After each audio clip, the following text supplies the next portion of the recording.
Assalamualaikum warahmatullahi wabarakatuh. Salam sejahtera buat kita semua. Terima kasih kepada Bapak Ibu Wali Nagari yang mana bisa melihat dan saya juga bisa memaparkan materi untuk pertemuan ketiga kali ini terkait mata kuliah ilmu negara, di mana untuk pertemuan ketiga ini saya akan memaparkan keterkaitan antara ilmu negara dalam hubungannya dengan ilmu politik dan ilmu kenegaraan. Sebelum kita membahas keterkaitan tentang suatu ilmu negara dalam hubungan ilmu kenegaraan, di sini kita bisa lihat ada beberapa istilah-istilah yang mana ilmu negara ini sangat berkaitan dengan bagaimana suatu ilmu itu terjadi, yang mana ilmu ini sangat berkaitan dengan negara itu sendiri yang tersusun dan ditemukan oleh beberapa para ahli. Kita masuk di slide yang pertama, di mana di slide pertama sendiri di sini ada dalam bahasa asing sendiri ada best heard stats witchcraft, di mana di dalam cerita ini atau dalam keilmu negara ini mempunyai sifat dari ilmu negara itu sendiri, di mana sifat dari keilmuan negara ini adalah bersifat deskriptif yang hanya menggambarkan dan menceritakan peristiwa-peristiwa yang terjadi yang berhubungan dengan negara itu sendiri. Kemudian peristiwa-peristiwa inilah yang merupakan salah satu gejala dalam masyarakat yang ditetapkan dan disusun dalam suatu rangkaian peristiwa sejarah, tetapi tidak diterangkan apa sebab musibahnya. Jadi pada zaman atau pada sifat ilmu kenegaraan ini, di mana masih banyaknya suatu cerita-cerita yang mana cerita-cerita tersebutlah yang menjadi suatu tonggak dalam terbentuknya suatu negara, dan inilah yang menjadi suatu sejarah. Sejarah inilah yang menjadi suatu cikal bakal terbentuknya negara itu sendiri seperti apa. Dan pada zaman ini gejala-gejala di masyarakat itu belum tersusun dalam suatu rangkaian peristiwa.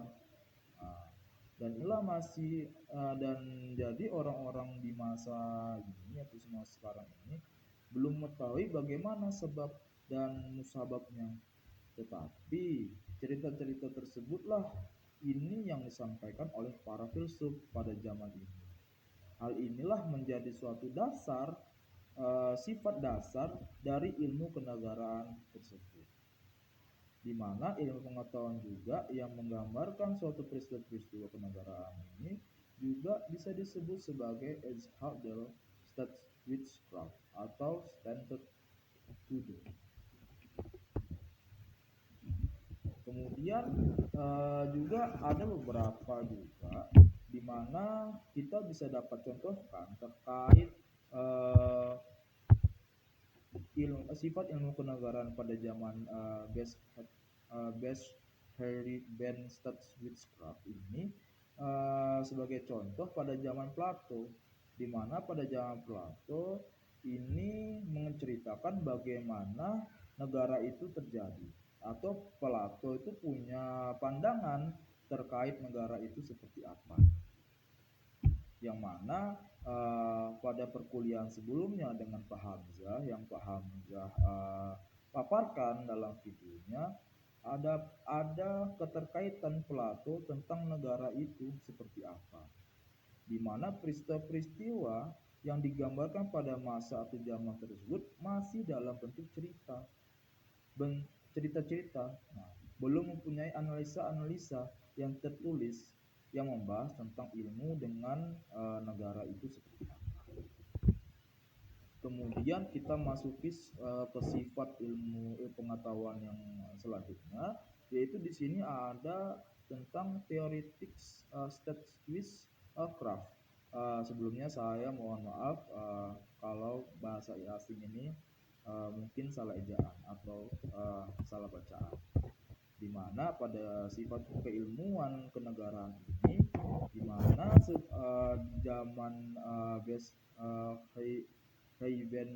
Staatswissenschaft itu, di mana sebelumnya sifat ilmu kenegaraan yang sebelumnya ini dibandingkan dengan sebelumnya ini sudah terbentuk cerita-cerita itu dan peristiwa tersebut secara deskriptif. Nah, di mana sifat ilmu negara di sini dibandingkan sifat ilmu negara yang sebelumnya. Sifat keilmuan negara ini sudah bisa kita analisa bahwa keilmuan negara ini sudah dapat memisahkan keilmuan negara itu seperti apa, baik yang bersifat keilmu negaraan yang bersifat khusus. Nah, di sini ya di mana jika di base spacecraft ini mengumpulkan bahan-bahan, maka teoretis spacecraft ini mengadakan penyelidikan lebih lanjut mengenai bahan-bahan tersebut. Jadi itu tadi yang saya sampaikan bahwa di zaman di sifat keilmu negaraan teoretik ini sudah lebih maju dari zaman sebelumnya, karena di zaman sebelumnya sifat dari negara itu atau negara itu, ilmu negara itu masih bersifat cerita-cerita dan peristiwa-peristiwa yang disampaikan oleh beberapa filsuf.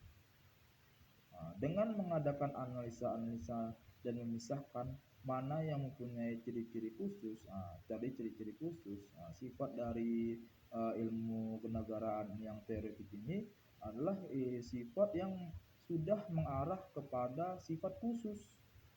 Nah, dari teoretik Staatswissenschaft ini mengadakan penyusunan tentang hasil-hasil penelitian dalam suatu kesatuan yang teratur dan sistematis. Di mana suatu kesatuan yang teratur dan sistematis ini, maka inilah yang disebut dengan ilmu pengetahuan yang sebenarnya. Seperti yang Bapak Ibu Walinagali pelajari sebelumnya, bahwa suatu ilmu pengetahuan terbentuk dari pengamatan, penyelidikan, dan pengolahan data atau analisis yang nantinya disajikan dalam bentuk hasil penelitian yang sistematis. Nah, maka dari sifat keilmuan teoritis inilah ilmu pengetahuan yang sebenarnya. Karena itulah ilmu negara disebut di sifat teoritis ini juga disebut dengan Erfande Staatswissenschaft. Kita masuk ke zaman praktis Wissenschaft, di mana di praktis Staatswissenschaft ini merupakan suatu sifat ilmu lanjutan yang mana ini lebih menekankan pada praktek dari hasil penyelidikan itu sendiri. Nah, yang dimana pada ilmu pengetahuan ini mempunyai tugas untuk mencari upaya bagaimana hasil dari penyelidikan teoretik Staatswissenschaft itu sendiri dan dapat dilaksanakan dalam praktek dan pelajaran-pelajaran yang diberikan semata-mata mengenai hal-hal yang berguna untuk tujuan praktek. Nah, di mana di zaman praktik ini ilmu pengetahuan itu sudah berkembang dari sebelumnya yang bersifat cerita dan peristiwa, kemudian juga bersifat penyelidikan dan sudah mempunyai pengetahuan yang bersifat khusus dan sudah teratur dan sistematis. Maka di ilmu pengetahuan praktis Staatswissenschaft ini lebih mengarah kepada bagaimana ilmu negara itu dapat dipraktekkan terkait penyelidikan yang sudah dilakukan. Nah, hal inilah dapat bermanfaat untuk penyempurnaan bentuk negara dan sistem pemerintahan di dalam suatu negara itu sendiri. Nah, di mana suatu negara itu memilih suatu cita-cita, mempunyai suatu cita-cita. Nah, cita-cita inilah yang menjadi suatu ilmu yang disebut sebagai Aquatech Staatswissenschaft, dan juga oleh karena tujuannya untuk kepentingan praktek kenegaraan, maka ilmu pengetahuan inilah disebut sebagai ilmu pengetahuan politik. Jadi bisa dilihat Bapak Ibu bahwa di dalam ilmu pengetahuan praktis, statistik ini sudah mengarah bagaimana hasil dari praktik di ilmu pengetahuan itu bisa terpraktikkan dengan baik dari hasil penyelidikan yang terjadi.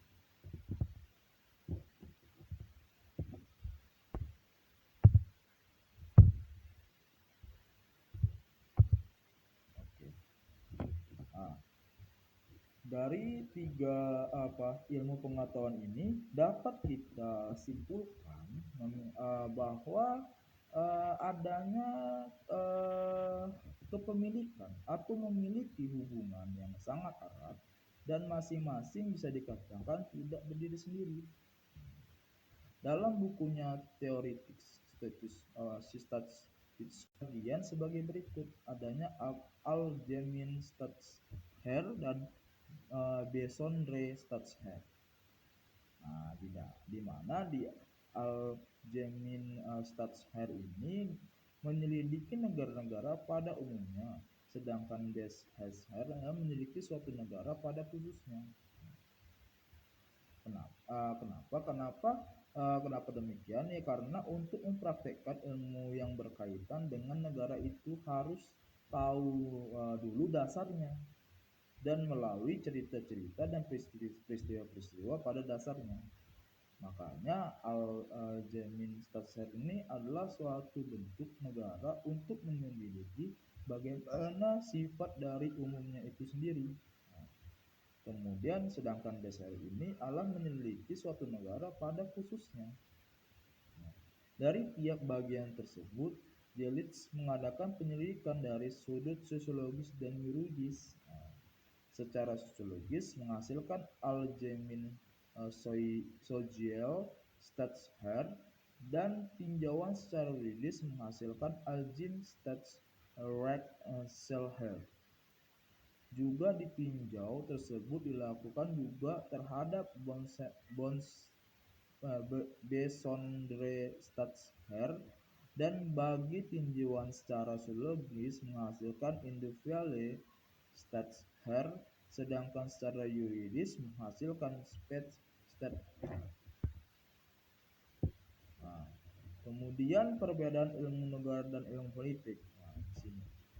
Adapun perbedaan dalam ilmu negara dan ilmu politik, di sini ada beberapa macam-macam pendapat terkait perbedaan antara ilmu negara dan ilmu politik, di mana Hermann Held telah menyampaikan beberapa pendapat dalam Encyclopedia of the Social Sciences, di mana diantaranya adalah ada sarjana yang menganggap ilmu politik sebagai suatu ilmu pengetahuan yang praktis yang ingin membahas keadaan dalam kenyataan atau realitis. Sedangkan ilmu kenegaraan atau ilmu negara dinamakan ilmu pengetahuan yang teoritis yang sangat mementingkan segi normatif. Nah, jadi perbedaannya adalah kalau ilmu negara ini dia bersifat teoritis, sedangkan ilmu politik itu dia bersifat praktek. Kemudian segerombolan sarjana menganggap bahwa ilmu politik mementingkan sifat-sifat dinamis dari negara itu sendiri, yaitu proses-proses kegiatan dan aktivitas negara. Nah, jadi sifat-sifat secara dinamis dari suatu negara menurut ilmu politik itu sendiri yaitu suatu proses-proses dari suatu kegiatan dan aktivitas negara itu sendiri bagaimana. Nah, sedangkan dari subjek ilmu politik ialah gerakan-gerakan dan kekuatan-kekuatan di belakang evolusi yang terus-menerus. Sebaliknya, menurut para sarjana tersebut, ilmu negara lebih mementingkan segi-segi statistis dari negara seolah-olah negara adalah beku dan membatasi diri pada penelitian lembaga kenegaraan yang resmi. Jadi, inilah beberapa perbedaan ilmu negara dan ilmu politik. Kemudian ada lagi ilmu negara dianggap lebih tajam konsep-konsepnya dan lebih terang metodologinya. Tetapi ilmu politik dianggap lebih konkret dan lebih mendekati realitas. Kemudian perbedaan yang praktis ialah bahwa ilmu negara lebih mendapat perhatian dari ahli hukum, sedangkan ahli sarjana dan ahli sosiologis lebih tertarik kepada ilmu politik. Inilah beberapa perbedaan dari ilmu negara dan ilmu politik menurut Herman Helles terkait pendapat dalam suatu Encyclopedia of the Social Science. Terima kasih atas perhatiannya. Maaf kalau misalnya saya salah dalam menyampaikan tutur bahasa asing. Bila di sini saya sampaikan, mohon maaf, dan saya selesai untuk menyampaikan materi terkait mata kuliah ilmu negara dalam hubungan politik dan kenegaraan. Terima kasih, saya akhiri. Assalamualaikum.